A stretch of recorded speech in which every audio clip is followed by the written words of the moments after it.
afternoon, guys. It's October 22nd today, and I'm preparing a video for October 21st, so Thursday. Okay, so going into the day, 0710 is important support, and 4520 is an important area to watch. So essentially I'm saying is above this area, right, buyers are in control, so favor only buyers due to the short term and mid term now favoring buyers, right? So stick with only longs and only take shorts or think about short if it goes below 04. Till then favor longs, right? That is what I'm trying to tell you right here in this paragraph. Okay, so for NQ, 290, 304, 362, 385 are the key areas today. So either you want to see seller stepping in, right, or buyer stepping in right from here in these areas, right? But overall I'm saying here is NQ could be the driver today for day trading to drive ES and other markets, and if NQ holds above Globex low, which is the 300 area, right, then still favor buyers, and it will go higher. Break below Globex low, you can think about short, right? But that was not the case today, right? NQ actually started from 335 right of the open, took out this area, and then it never looked back, right?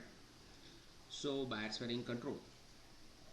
Russell above 2066, holding it above, favor buyers, right? Buyers are in control. Russell came open at 84 and it went higher, right? So Russell is proving that buyers are in control above 66, right? Then you can use this level. Dow stay only long, right, above this area. So Dow pull back to this 317 and then bounce, all the way, made a new all-time high again, right? So Dow is bullish, right? There is no talking about shorting here. Gold, do not trade, right? It's a garbage. Crude has a decision to make, right? Stay above 83.20 and go higher, or stay below 82.96 and play ping pong, right? So that is what essentially crude did. It went below this, down to this area, bounce, went above this area, and then it went to 83.66. So that is what crude is doing, back and forth between levels, right?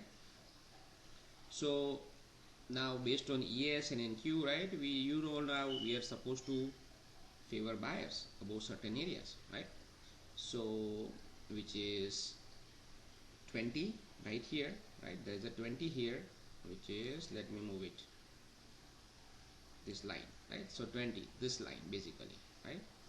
And then above this, buyers, right? And this is the area to watch, right? So right of the open, price came down right here, right?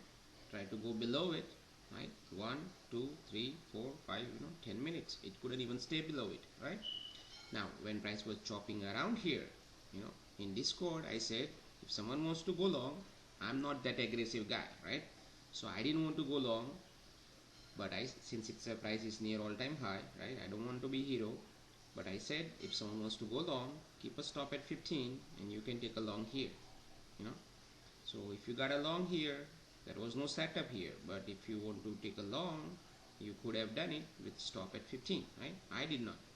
When price broke out about 20 firmly and this morning balance, then I'm interested to go long, because now I have something to work with it in terms of a stop, right? So when it pulls back, right, at 2022 area, this area, VWAP and mid confluence also, that's where I went long. And when price got here, I built out. That is all I was expecting anyway, because it's all-time high. I don't want to be a hero again, right? If price goes higher like this, then I can go long right from here and then go higher. So but I rather take a profit here, so this is a good area, all-time high area, so take a profit here, right? And then up to this point, if you look at momentum, it was pretty much below zero line, or around, I would say below more. And this one, it was not doing anything, right?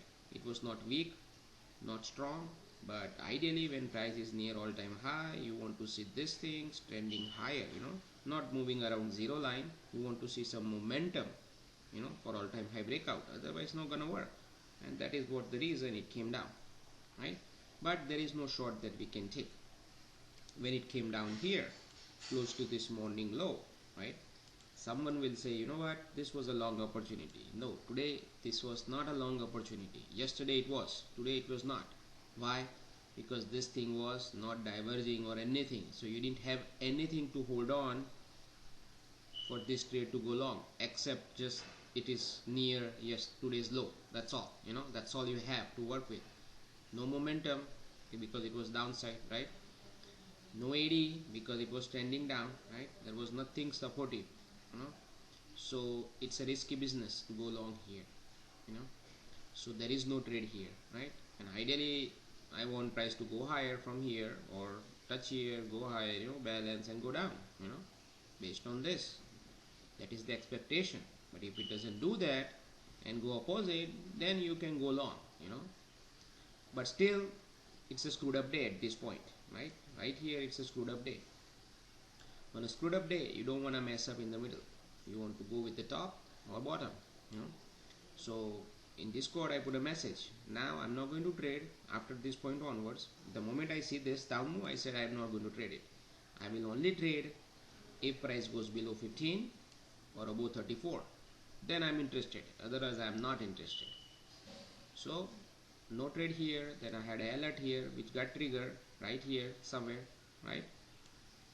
Then now technically when say alert triggered here, right, I could have gone long right here, you know, this broken this area, you know, right here, right? But I didn't want to do it. Why? It's a valid trade, you can go long, you know, but I wanted to see more proof, you know, because it's near all-time high. Fail breakout can happen too, who knows, right? Because the entire day, look at this momentum to the downside, right? And then suddenly it just popped to the upside, right? So you have to be careful, you know, but you can go long here too, but as safer side, and since it was end of day, right, you have to be more extra cautious. So what I did was I took a trade at 37, this breakout, you know, like a runoff, you know, like end of the day run up thing, you know, and then I built out at 42, you know, 5 point I got it. But this was a good trade, not aggressive trade. This one was super aggressive, but it was just getting that momentum pick few points.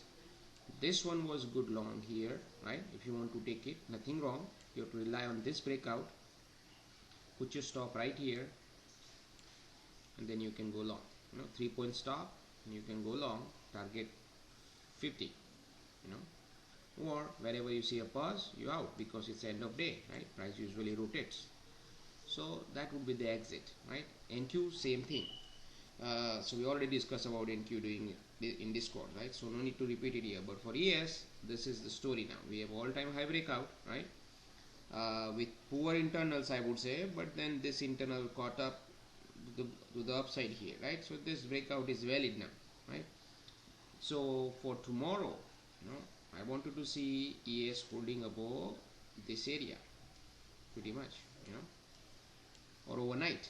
If it holds it above this area in the overnight or in RTH, then buyers are in full-blown control.